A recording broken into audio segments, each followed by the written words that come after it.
आज के लेक्चर में हम चर्चा करेंगे अंग्रेजों के पड़ोस के साथ संबंधों एवं युद्धों के बारे में। लेक्चर नंबर 7 को आइए प्रारंभ करते हैं कि किस प्रकार अंग्रेजी शासन प्रणाली ने अपने आस पड़ोस के साथ संबंधों को विकसित किया। आइए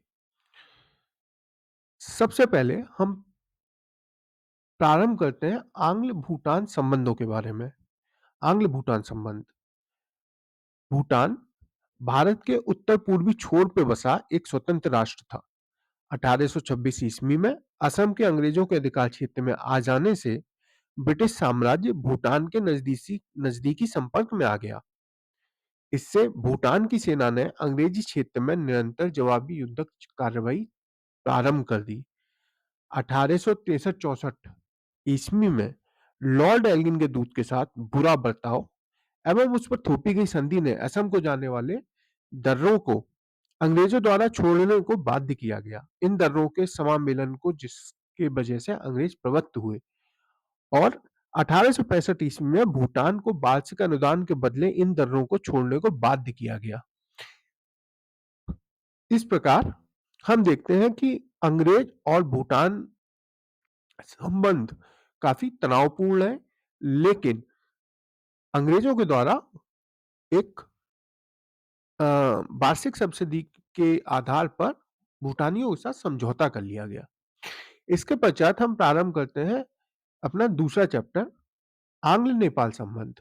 आंग्ल नेपाल संबंध एक महत्वपूर्ण विषय है और इसके अंतर्गत सबसे पहले हम देखते हैं नेपाल का मानचित्र। वर्तमान नेपाल से जो नेपाल का तत्कालीन मानचित्र है वो हमें अधिक विस्तृत नजर आता है। तो यही कारण है कि उस समय भारत के अंतर्गत उत्तराखंड तक नेपाल की सीमाओं का विस्तार होता था। तो इसी से हम प्रारंभ करते हैं कि convergence of boundaries. When the English annex Gorakhpur in 1801, यानी कि जब अंग्रेजों के द्वारा गोरखपुर को 1801 में अधिग्रहित कर लिया गया, उसको तक अपना विस्तार किया गया, तो कंपनी और गोरखा जो क्षेत्र था यानी कि नेपाल की आपस में जो सीमाएं थी उनका टकराव होने लगा, वो आपस में मिलने लगी। गोरखाओं ने इसी बीच बुटवाल और सेवराज क्षेत्र था उस पर अधिकार कर लिया और इस समय लॉर्ड हेस्टिंग्स का शासन था, जिसकी वजह से आग में घी डालने का काम किया इसने संघर्ष के भीतर और आंग्ल नेपाल संबंधों के बीच एक टकराव का दौर प्रारंभ हुआ। अब हम देखते हैं कि हेस्टिंग्स जो है वह तीन ओर से नेपाल को घेरने की योजना बनाता है और इसके लिए वह कर्नल ऑक्टर लोनी को सतलज की ओर से और मेजर जनरल मानले को पटना की तरफ से एवं जॉन वुड को गोरखपुर की दिशा से नेपाल की राजधानी की ओर अभियान करने के लिए भेज देता है। प्रारंभ में तो गोरखा सैनिकों के द्वारा अंग्रेजों का वीरतापूर्वक सामना किया जाता है, लेकिन 1815 तक गोरखा सैनिकों की शक्ति कमजोर पड़ने लगती है क्योंकि अंग्रेजों के पास तुलनात्मक रूप से अधिक बेहतर आर्टिलरी और सैन्य क्षमताएं थी। साथ ही रणनीतिक दृष्टि से भी वह काफी कुशल थे। यद्यपि गोरखा पराक्रमी थे, लेकिन फिर भी उनकी सैनिक शक्ति धीरे धीरे कमजोर पड़ने लग जाती है। इसी समय कर्नल निकोलस तथा गार्नर जो है वो अल्मोड़ा और कमायूं पे अधिकार कर लेते हैं। ऑक्टरलोनी 18 मई 1815 में गोरखा सेनापति अमर सिंह थापा से मालवन का किला छीन लेता है और अंग्रेजों द्वारा वहीं उसी क्षेत्र की जो पहाड़ी जातियां होती हैं उनको अपनी सेना में भर्ती करके युद्ध को विस्तार किया जाता है। ऐसे में जो नेपाली राज्य है वह अपनी पराजय को निकट देखते हुए अंग्रेजों के साथ संधि का प्रस्ताव करता है और संधि की जो शर्तें हैं लेकिन अंग्रेजों के द्वारा बहुत कठोर निर्धारित की जाती हैं। तो ऐसी परिस्थितियों में आंग्ल नेपाल युद्ध के बीच में संधि ना हो पाती है और संधि और अधिक विस्तारित हो जाता है युद्ध। फिर 28 फरवरी 1816 में कर्नल डेविड ऑक्टरलोनी जो है गोरखा सेना को एक बार पुनः परास्त कर देता है। इस प्रकार से जब गोरखाओं के पास अन्य कोई उपाय नहीं बचता तब वह अंग्रेजों के साथ संधि करते हैं और इस संधि को नाम दिया गया treaty of Sugauli. Treaty of Sugauli परीक्षा की दृष्टि से भी और भारत नेपाल संबंधों की दृष्टि से भी एक बहुत महत्वपूर्ण संधि है। इस संधि का जो प्रभाव है वह आज भी हमें विभिन्न अवसरों पे भू राजनीतिक संबंधों पर नजर आता है। इसीलिए ट्रीटी ऑफ सगोली के अंतर्गत एक तो ब्रिटिश रेजिडेंट की उपस्थिति पर सहमति जताई जाती है। दूसरा, कुमायूं एवं गढ़वाल जिलों का परित्याग करने के साथ सिक्किम भी छोड़ना पड़ेगा, यानी कि हमें ध्यान रखना है कि इससे पहले जो सिक्किम था वह नेपाल के पास था, परंतु इस संधि के साथ ही जो सिक्किम है वो भारत की सीमाओं के अंतर्गत आ जाता है। फिर शिमला, मसूरी और अल्मोड़ा जैसे जो मनोरम पर्वतीय क्षेत्र हैं, जिनका आज हम हिल स्टेशन के रूप में प्रयोग करते हैं, उन क्षेत्रों को का नियंत्रण भी अंग्रेजों के पास आ जाता है। शिमला आगे जाके अंग्रेजों की एक द्वितीय राजधानी के रूप में भी या ग्रीष्म राजधानी के रूप में भी सामने आता है। फिर गोरखाओं के द्वारा बड़ी संख्या में ब्रिटिश सेना को ज्वाइन किया जाता है, और हमें ध्यान रखना है कि गोरखा एक बहुत ही पराक्रमी, लड़ाकू एवं स्वाभिभक्त जनजाति है। इस के एक वजह से जब द्वितीय और प्रथम विश्व युद्ध होता है, प्रथम और द्वितीय विश्व युद्ध के अंतर्गत गोरखाओं की बड़ी संख्या में जो सेवा है वह अंग्रेजों को प्राप्त होती है, और जो अंग्रेज हैं इसका लाभ लेते हुए बहुत बड़े क्षेत्र में अपनी क्षमताओं को स्थापित करते हैं, विजय प्राप्त करते हैं। तो इस तरीके से नेपाल युद्ध से अंग्रेजों को व्यापक लाभ होता है, और नेपाल अंग्रेजों का मित्र देश बन जाता है। तो इस प्रकार से ये हो गए आंग्ल और नेपाल संबंध।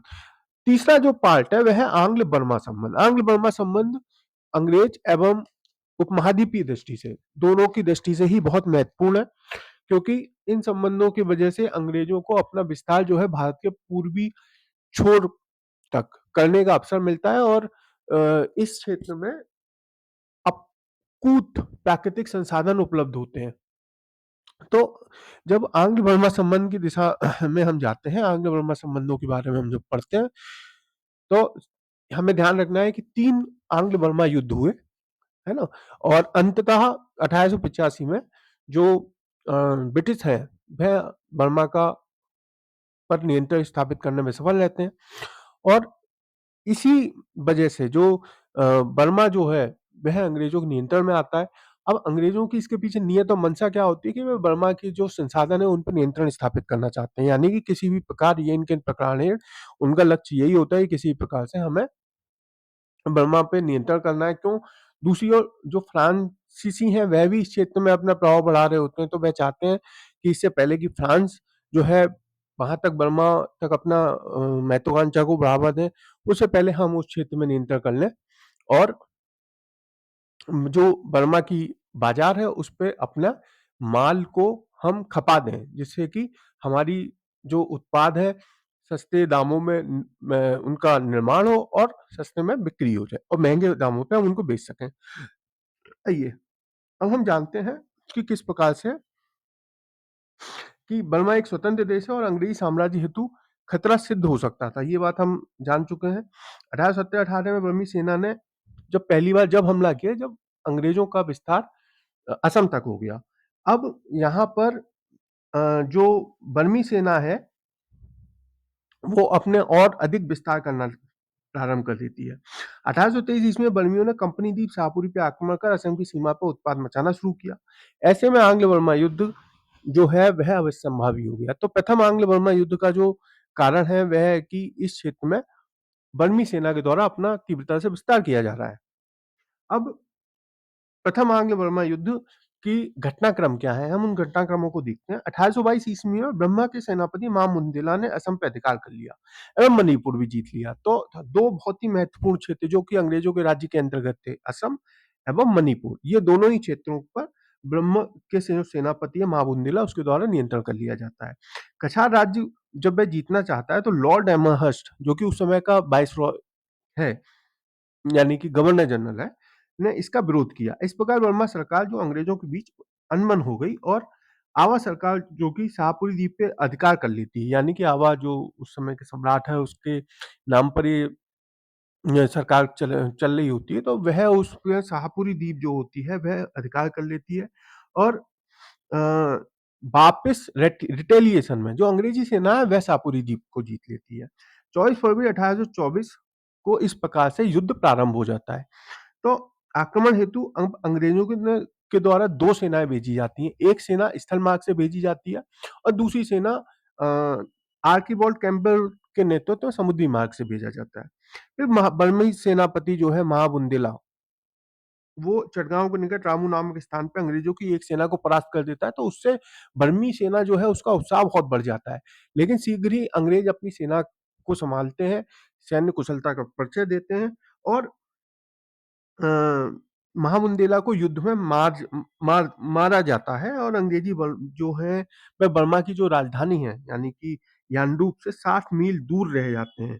तब बर्मी जो है वह संधि का प्रस्ताव करते हैं। इस प्रकार से हम देखते हैं संधि ऑफ यानडूब सामने आती है, जिसमें ब्रिटिश के द्वारा रंगून और उसके आसपास के क्षेत्र पे नियंत्रण कर लिया जाता है और 1826 में कुछ शर्तों के साथ, जैसे कि 1 करोड़ रुपए का कंपेंसेशन, बर्मा क्षेत्र में अराकान, टेनिसरीम इन क्षेत्रों पर अपना कब्जा, इसके साथ ही अचम, कछार और जैंतिया राज्य से बर्मी किसी भी प्रकार का हस्तक्षेप नहीं करेंगे और तीसरा मणिपुर को एक स्वतंत्र राज्य के रूप में मान्यता दी जाएगी।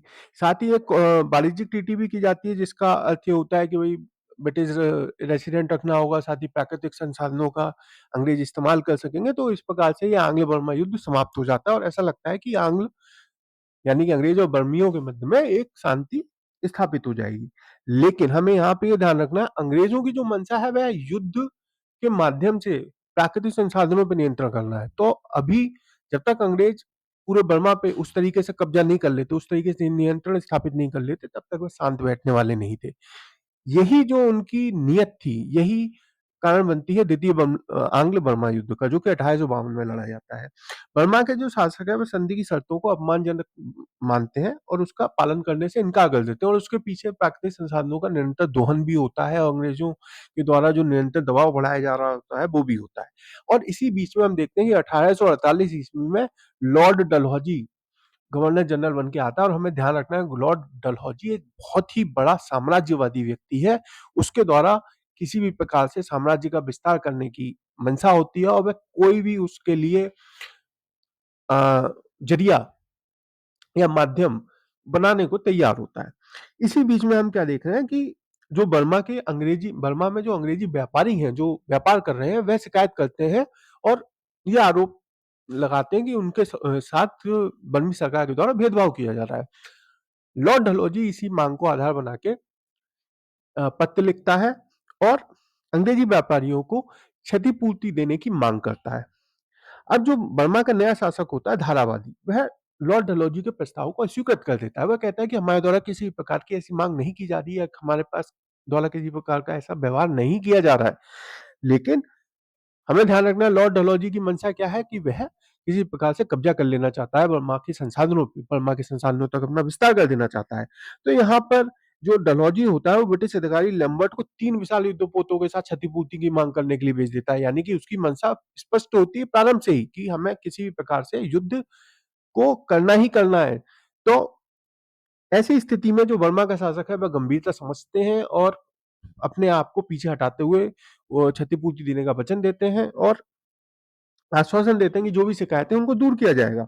लंबट के बाद रंगून का जो नया गवर्नर होता है अंग्रेजी प्रतिनिधियों से नहीं मिलता और इसको फिर डलहौजी अपमानजनक बताता है। कहता है कि भाई हमारे प्रतिनिधि से आप नहीं मिले तो ये बहुत ही अपमानजनक बात है। और साथ ही जो वहां उनका जो शाही जहाज होता है बर्मी सैनिकों के पास रॉयल येलो शिप, उसको लेकर भागने की कोशिश की जाती है अंग्रेजों के द्वारा। अब इसी घटना के बाद तत्कालीन रूप से द्वितीय बर्मा आंग्ल युद्ध का प्रारंभ हो जाता है 1852 ईस्वी में। अब डलहौजी जो है वह गोलाबारी के लिए क्षमा याचना और 12,000 पाउंड की क्षतिपूर्ति की मांग करता है। बर्मा का जो शासक है वह प्रत्युत्तर नहीं देता और इसको आधार बनाकर डलहौजी गाडविन के नेतृत्व में 5800 सैनिकों व युद्धपोतों के साथ अभियान पे भेज दिया जाता है। 14 अप्रैल 1852 को जो गाडविन है मतवाना और रंगून पर अधिकार कर लेता है। शीघ्र ही प्रोम तथा पीगी को कब्जे में ले लिया जाता है और डलहौजी उससे आगे न बढ़ने का निर्णय लेता है। इस कारण दोनों पक्षों में बिना किसी संधि के युद्ध समाप्त हो जाता है। तो इस प्रकार हम देख रहे हैं कि जो सेकंड बर्मा युद्ध है वह 1852 में जो प्रारंभ होता है वह शीघ्र ही समाप्त हो जाता है और उसका जो कारण रहता है कि डलहौजी के द्वारा आगे बढ़ने का निर्णय न लेना। तो इस प्रकार से लेकिन शीघ्र ही हम देखते हैं कि बहुत अ, आने वाले कुछ दशकों पश्चात ही एक तीसरा आंग्ल बर्मा युद्ध प्रारंभ होता है।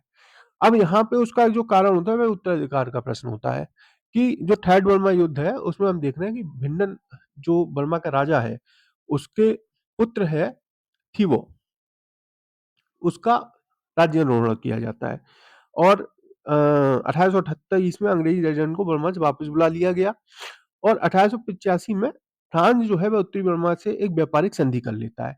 अब जब फ्रांस उत्तरी बर्मा में एक व्यापारिक संधि करता है तो अंग्रेजों के मन में भय उत्पन्न हो जाता है कि कहीं ऐसा ना हो फ्रांस बर्मा के माध्यम से अपना प्रभाव बढ़ा के भारत में प्रवेश करने का प्रयास करे।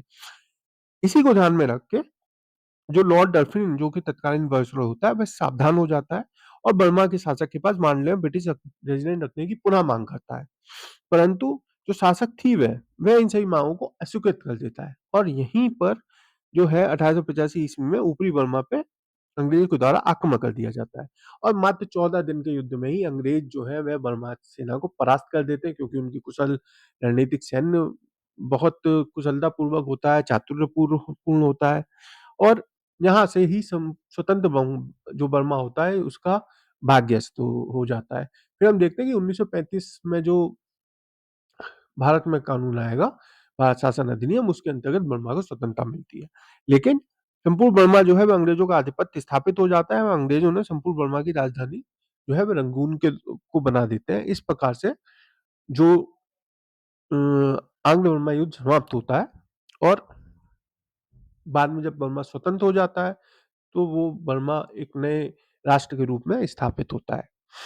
अगला जो चैप्टर है वह है आंग्ल तिब्बतन संबंध। आंग्ल तिब्बत तिब्बत जो कि वर्तमान में चीन के अधीन है, कभी एक स्वतंत्र राज्य हुआ करता था और आंग्ल तिब्बत संबंधों को समझना इसीलिए बहुत महत्वपूर्ण है कि भू राजनीतिक दृष्टि से और अगर हमें भारत और चीन के संबंधों को समझना है तो उसमें भी तिब्बत के साथ भारत का किस प्रकार से संबंध विकसित हुए वो हमें समझना जरूरी है। तिब्बत एक बहुत ही प्राचीन क्षेत्र है और भारत एवं तिब्बत के बीच जो संबंध है वह अति प्राचीन काल से है क्योंकि तिब्बत में बौद्धों के द्वारा बड़ी संख्या में बौद्ध धर्म का प्रचार प्रसार किया गया। तो जो तिब्बत है उसकी शुरुआत संबंधों की तिब्बत के साथ जो आंग्ल आंग्ल तिब्बत संबंधों की शुरुआत है वह गवर्नर जनरल वॉरेन हेस्टिंग्स के समय से होती है जो कि 1774 ईस्वी में जॉर्ज बॉगले के नेतृत्व में कंपनी का व्यापारिक शिष्टमंडल लासा भेजा जाता है। इसके बाद कंपनी प्रतिनिधि के रूप में मैत्तिंग लासा गया और तिब्बत के दलाई लामा से मिला। दलाई लामा जो कि यानी कि वहां का शासक है वर्तमान में निर्वासित होके दलाई लामा यहाँ वहां घूमते हैं। 1885-86 में चीन की सरकार जो है ब्रिटिश व्यापार मंडल को तिब्बत आने की अनुमति देती है। फिर हम देखते हैं कि 1905 में लॉर्ड कर्जन जो है तिब्बत के साथ संबंध की चर्चा की जाती है कि लॉर्ड कर्जन के समय में जो तिब्बत और भारत के संबंध है वो काफी उनमें परिवर्तन आया, संशोधन आया और उद्विकास हुआ। 19वीं सदी में तिब्बत चीन के प्रभाव क्षेत्र में था लेकिन बाद में दलाई लामा को स्वतंत्र सत्ता के रूप में स्थापित कर दिया। इसी क्रम में ब्रिटिश प्रभाव पर तुलनात्मक अंकुश के लिए रूसी प्रभाव का विस्तार किया गया। ब्रिटिश हेतु रूसी प्रभाव खतरे का संकेतक था। भारत का वायसरॉय लॉर्ड कर्जन रूसी प्रभाव के विस्तार को सहन करने की स्थिति में नहीं था। तो यहाँ पे जो तिब्बत के साथ एक तनाव बढ़ता है उसके पीछे जो रूस का बढ़ता प्रभाव है वो है, यानी जैसे जैसे रूस इस क्षेत्र में अपने प्रभाव का विस्तार करता है और यही चीज हमें नजर आएगी आंग्ल अफगान संबंधों के बीच भी कि जब रूस अपने प्रभाव का इन दोनों क्षेत्रों में विस्तार करता है तो भारत और तत्कालीन क्षेत्र के बीच में यानी अंग्रेजों एवं तत्कालीन क्षेत्र के बीच में संबंधों में तनाव उत्पन्न होने लगता है क्योंकि अंग्रेज बहुत ही सावधान होते हैं भारत में अपनी स्थिति को लेकर। इसी बीच में ब्रिटिश प्रभाव पर तुलनात्मक अंकुश लगाने के लिए दलाई लामा जो है रूसी प्रभाव को विस्तार देना प्रारंभ कर देता है। ब्रिटिश जो है वह इस खतरे को भांप लेते हैं और भारत का जो वॉइसरॉय लॉर्ड कर्जन रूसी प्रभाव के विस्तार को सहन नहीं करने की स्थिति में था। इसीलिए वह ब्रिटिश सरकार जो है लंदन में जो बैठी हुई सरकार है उसको सैनिक अभियान करने के लिए अनुमति मांगता है लेकिन ब्रिटिश सरकार उसकी सिफारिशों को नजरअंदाज कर देती है क्योंकि रूस का जो बढ़ता प्रभाव है वह उसे नजर आ रहा होता है लेकिन साथ ही जर्मनी की शक्ति जो है यूरोप में तीव्रता से बढ़ रही होती है तो वह किसी भी प्रकार से रूस को नाराज नहीं करना चाहते हैं। ऐसे में कर्जन जो है रूसी प्रभाव को कम करने के लिए खाम्बा जोग खाम्बा जोग हमें नाम याद रखना है। खाम्बा जोग महत्वपूर्ण स्थान है। खाम्बा जोग में चीनी प्रतिनिधियों के साथ वार्ता का प्रस्ताव रखता है। ब्रिटिश सरकार जो है वो बाहरी मन से कर्जन को वार्तालाप की स्वीकृति दे देती है। अब यहाँ पे यंग हस्बैंड के नेतृत्व में एक अभियान भेजा जाता है। अनुमति के पश्चात लॉर्ड कर्जन जो है वह कर्नल यंग हस्बैंड के नेतृत्व में मिशन खामा जोग भेजता है, परंतु तिब्बती प्रतिनिधियों ने तब तक वार्ता करने से इनकार कर दिया जब तक अंग्रेजी मिशन तिब्बती सीमा से बाहर नहीं चला जाएगा। यंग हस्बैंड जो है वो तिब्बती सेना को खाम्बा जोग के निकटवर्ती क्षेत्रों में वहां पे तिब्बती सेना भी एकत्रित होने लगती है और यंग हस्बैंड जो है वो तिब्बती प्रतिनिधियों के इस शर्तों को स्वीकार कर लेता है। लेकिन ब्रिटिश सरकार यानी जो कर्जन था वह इस प्रस्ताव को इस स्थिति को सहन करने को तैयार नहीं था। यहीं पर लॉर्ड कर्जन जो है वह तिब्बत के ज्ञान से की दिशा में अपनी सेना को मार्च करने को ऑर्डर देता है और तिब्बती सेना उस क्षेत्र में बुरी तरह परास्त होती है। लेकिन दलाई लामा जो है वो यहाँ पे संधि के लिए तैयार नहीं होता। अगस्त 1904 में अंग्रेजी सेना जो लासा पे नियंत्रण स्थापित कर लेती है और 7 सितंबर 1904 को अंग्रेजों ने दलाई लामा के साथ संधि कर ली और युद्ध समाप्त हो जाता है। अब यहाँ पे आती है लासा की संधि। ज्ञान से मातुंग एवं गारतोक में व्यापारिक केंद्र की स्थापना की जाएगी। तिब्बत 75 लाख रुपए की क्षतिपूर्ति प्रदान करेगा। ब्रिटिश रेजिडेंट की स्थापना की जाएगी। चुंबी वैली जो है वह सिक्योरिटी पेमेंट के रूप में रखी जाएगी और जो सिक्किम का क्षेत्र है या सिक्किम की जो सीमाएं हैं उसका तिब्बत के द्वारा सम्मान किया जाएगा। अब इस संधि के चाइना को भी लाभ हुआ अंत में, क्योंकि आंग्ल रसिया जो अभिसमय हुआ 1907 में उसमें दोनों राष्ट्रों ने यह तय किया कि जो तिब्बत है उसमें चीनी सरकार ही मध्यस्थता की भूमिका निर्वाह करेगी। लेकिन हमें ध्यान रखना है कर्जन की यह रणनीति यद्यपि सफल रही और तत्कालीन रूप से जो रसिया का प्रभाव था तिब्बत में उसको अंकुश लगा दिया गया। लेकिन दीर्घकाल में जो कर्जन की नीतियां हैं उसका दुष्प्रभाव भारत को झेलना पड़ा, यानी कि स्वतंत्र भारत को झेलना पड़ा। तो इस प्रकार से यह है आंग्ल तिब्बत संबंध। अब हम चलते हैं आंग्ल अफगान संबंध के बीच में। आंग्ल अफगान संबंध देखिए बहुत ही महत्वपूर्ण चैप्टर है और क्योंकि उत्तर पश्चिमी जो सीमा है वह बहुत ही महत्वपूर्ण रही है हमेशा भारत के लिए और हमें ध्यान रखना है कि जो खैबर और हिंदू कुश में जो दर्रे हैं उनसे ही भारत पर बहुत सारे आक्रमण हुए। तो अंग्रेजों की हमेशा से ही यह नीति रही कि किसी भी प्रकार से भारत की उत्तरी पश्चिमी सीमा को सुदृढ़ रखा जाए, सुरक्षित रखा जाए। इसीलिए वह सिंध पर या अफगानिस्तान पर निरंतर अपने अधिकार को सुदृढ़ करने में, कब्जे को मजबूत करने में संघर्षरत रहे। अब हम पढ़ते हैं आंग्ल अफगान संबंधों के बारे में। तो भारत की उत्तरी सीमा पर अफगानिस्तान राज्य अवस्थित था। 19वीं शताब्दी में रूस तीव्र गति से पूर्व दिशा में बढ़ रहा था एवं बढ़ते बढ़ते अफगानिस्तान में फारस की सीमा तक पहुंच गया। रूस से भारत की सुरक्षा हेतु अंग्रेजों ने दो प्रकार की नीतियां अपनाई। अब यहाँ पे जो दो प्रकार की नीतियां, एक है अग्रगामी नीति। अग्रगामी नीति का अर्थ है कि इसके अंतर्गत अंग्रेज जो है अफगानिस्तान के आंतरिक मामलों में हस्तक्षेप करेंगे और एक कुशल अक्रियता की नीति जो कि लॉर्ड लॉरेंस के साथ लॉर्ड नॉर्थब्रुक तक जिसके द्वारा अपनाई जाती रही है ना। इस नीति के अंतर्गत हम देखते हैं कि किसी प्रकार का हस्तक्षेप नहीं किया जाना था। अब 1838 ईस्वी में जो है एक त्रिपक्षीय संधि होती है शाह शुजा और ब्रिटिशों के मध्य एवं साथ में सिख उसमें इन्वॉल्व होते हैं, जिसमें शाह शुजा जो है उसको आपको सिंहासनारूढ़ किया जाता है और साथ ही ब्रिटिश की जो भी सुझाव रहेगा विदेशी संबंधों के बारे में वो उनका पालन करेगा, यह तय किया जाता है। सिख एवं अफगानों के बीच में किसी प्रकार से आपकी शांति जारी रहे इस संधि के माध्यम से ही तय होता है। लेकिन शीघ्र ही प्रथम आंग्ल अफगान युद्ध 1839 से 42 के मध्य में भड़क उठता है। तो आखिर हम जानते हैं कि इसका क्या कारण है। एक तो पहले हमने जैसे बताया कि पहले अग्रगामी नीति जो है वह स्थापित की गई। अग्रगामी नीति का उद्देश्य क्या है कि भाई जैसे भी हो रूस का प्रवेश जो है उसको अंकुश में रखा जाए, तो इसके लिए हस्तक्षेप करना जरूरी था।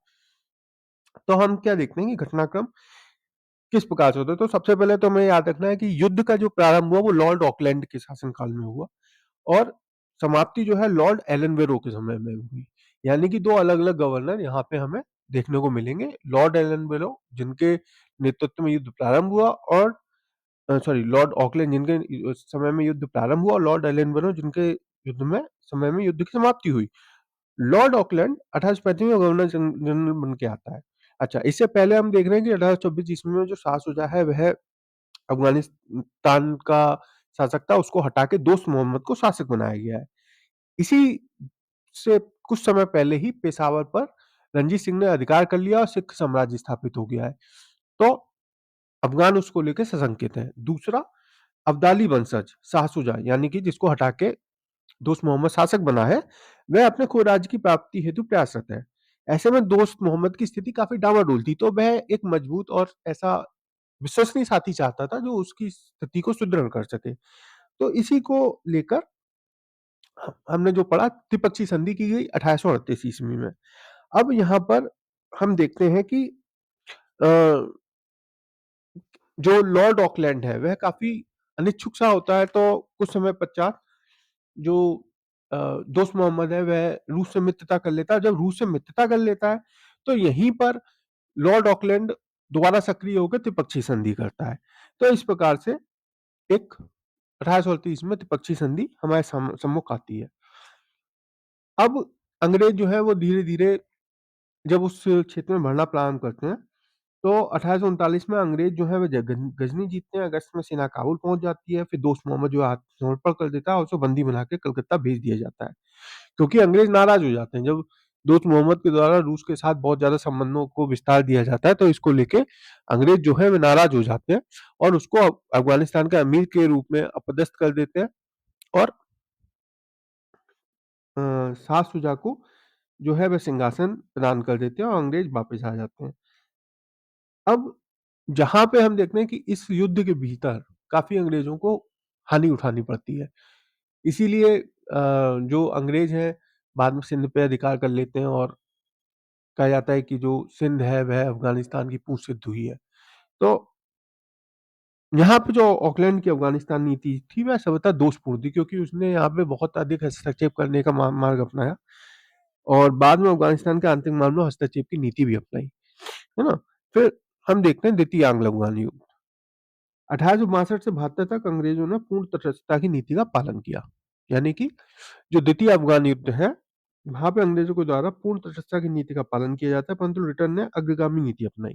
जो लिटन यहाँ पे आएगा वो अग्रगामी नीति अपनाएगा। लिटन जो है शेर अली को अपने पक्ष में मिला लेता है और शेर अली ने कुछ विलंब किया। वो लिटन जो है नेविल चैम्बरलिन को राजदूत बना अफगानिस्तान भेजता है, परंतु उसे प्रवेश की अनुमति न मिलने लिटन 21 नवंबर 1878 को युद्ध की घोषणा कर देता है। संधि के पश्चात कुछ समय तक शांति बनी रहती है। अब यहाँ पर ही जो ट्रीटी ऑफ गंडमक होती है, गंडमक की जो संधि 1879 में, यह ब्रिटिश और यऊकूब खान जो कि शेर अली का सबसे बड़ा पुत्र है उसके मध्य होती है। अंग्रेज एवं याकूब खान के मध्य जो है वह संधि संपन्न होती है। याकूब खान गंडमक में ब्रिटिश रेजिडेंट रखने और सीमावर्ती नगरों में प्रतिनिधि रखना स्वीकार करता है। विदेशी शक्ति से संपर्क एवं परामर्श पर स्वीकार किया जाता है। खुर्रम दर्रे पर अंग्रेजों के आधिपत्य को स्वीकृति प्रदान कर दी जाती है। अंग्रेज जो है अफगानिस्तान के अमीर को 6 लाख वार्षिक एवं सुरक्षा का वचन देते हैं। लॉर्ड लिटन की अफगानिस्तान नीति सफल रहती है तथा उसे अफगानिस्तान के साथ निश्चित समानांतर एवं व्यवहारिक संधि की स्थापना की जाती है। अब हमें यहाँ पे याद रखना है बी ए स्मिथ जो कि एक अंग्रेज इतिहासकार है। अंग्रेज रेजिडेंट रखने की जिद ने गंभीरतापूर्वक तय नीति से संपूर्ण प्रयासों का सर्वनाश कर दिया। वो ये कहते हैं, यानी कि जो अफगानिस्तान के साथ लॉर्ड लिटन के जो सारे प्रयास थे वो केवल इसी वजह से बाधित हो जाते हैं क्योंकि अंग्रेज जो है वो ये प्रयास करते हैं कि किसी प्रकार से उस क्षेत्र में हमारे द्वारा एक अंग्रेज रेजिडेंट की स्थापित कर दिया जाए। फिर हम देखते हैं कि 1899 से 1905 के बीच में जहाँ लॉर्ड कर्जन जो भारत आता है, तो यहीं पर हम तृतीय अफगान युद्ध आंग्ल अफगान युद्ध की बारे में भी हमें पढ़ने को मिलता है। रूस जो है वह आपका मर्ग पे अधिकार करता है और जो घटनाक्रम है वो इस प्रकार से होते हैं कि रूस और अफगानिस्तान के मध्य ब्रिटिश जो है वह समझौते का प्रयास करते हैं, लेकिन यहाँ पर रूस एवं अफगानिस्तान के मध्य पंचदय नामक क्षेत्र को लेकर युद्ध प्रारंभ हो जाता है। अब जो अब्दुल रहमान जो कि उस समय का तत्कालीन शासक होता है वह ब्रिटिशर्स के संरक्षण प्राप्त होता है, तो ब्रिटिशर्स प्रयास करते हैं किसी प्रकार से शांति स्थापित की जाए और वे इसमें सफल भी होते हैं। पंचदेश क्षेत्र को रूस के अंतर्गत और जुल्फिकार दर्रा जो होता है वो अफगानिस्तान के आधिपत्य उस पर स्वीकार कर लिया जाता है। शीघ्र ही देसी रियासतों के साथ मिलकर अंग्रेजी सरकार जो है वह एक इंपीरियल सर्विस ट्रस्ट की स्थापना करती है और 1895 ईस्वी में रूस जो है वह पामीर पर अधिकार कर लेता है। इसी वजह से एक एंग्लो रशियन कन्वेंशन घटित होता है और ऑक्सस नदी को उसमें रूस की दक्षिणी सीमा मान लिया जाता है और हेरात में रूस का जो हस्तक्षेप था उसको समाप्त कर दिया जाता है, उसके प्रसार को रोक दिया जाता है। 1907 में हम क्या देख रहे हैं कि रूस और ब्रिटेन के मध्य जो मित्रतापूर्वक संबंध स्थापित हो जाते हैं, यानी कि यहाँ से अब रूस का जो हस्तक्षेप है यहाँ पर समाप्त हो जाता है और अफगानिस्तान जो है प्रथम विश्व युद्ध के दौर में एक बार पुनः अफगानिस्तान में विद्रोह होता है, रशियन रेवोल्यूशन होती है और अफगानिस्तान भी अपना इंडिपेंडेंस प्राप्त करने के लिए प्रयास करते हैं, लेकिन जो अमामुल्ला जो कि नया रूलर बनता है वह अंग्रेजों के विरुद्ध युद्ध की घोषणा कर देता है और इस प्रकार से दोनों के बीच में संघर्ष होता है, लेकिन 1921 में शांति स्थापित कर ली जाती है और 1922 ईस्वी में दोनों ही पक्षों इस बात पे सहमत होते हैं कि दूतावास की स्थापना की जाए और इसके साथ ही आंग्ल अफगान संघर्ष पूर्णतः समाप्त हो जाता है। तो हम देखते हैं कि किस प्रकार से ब्रिटिश साम्राज्य की नीतियों का न केवल भारत के भूत पर बल्कि वर्तमान एवं भविष्य पर भी प्रभाव पड़ता है। अब जो ब्रिटिश नीतियां रहीं वह न केवल आक्रामक रहीं बल्कि उनके द्वारा भारतीय उपमहाद्वीप को निरंतर खंड खंड टुकड़ों में बांटने का प्रयास किया जाता रहा और उससे अपने हितों को साधने का प्रयास उनके द्वारा निरंतर किया गया। आज भी उस संधियों का दुष्प्रभाव भारत को देखने और झेलने को मिल रहा है, चाहे वह बांग्लादेश हो, चाहे वह बर्मा हो या भारत के पश्चिमी सीमा प्रांत पाकिस्तान या अफगानिस्तान, उनमें भी इन नीतियों के कारण ही फूट डालो राज करो की नीतियों के कारण ही भारत को चारों ओर से निरंतर चुनौतियों का सामना करना पड़ता है। तो इस प्रकार से यह लेक्चर समाप्त होता है। अगले लेक्चर के लिए हम मिलेंगे और 8वां लेक्चर वो होगा वो, और इसी के साथ आप इस चैनल को सब्सक्राइब करना और बेल आइकन दबाना ना भूलें। धन्यवाद।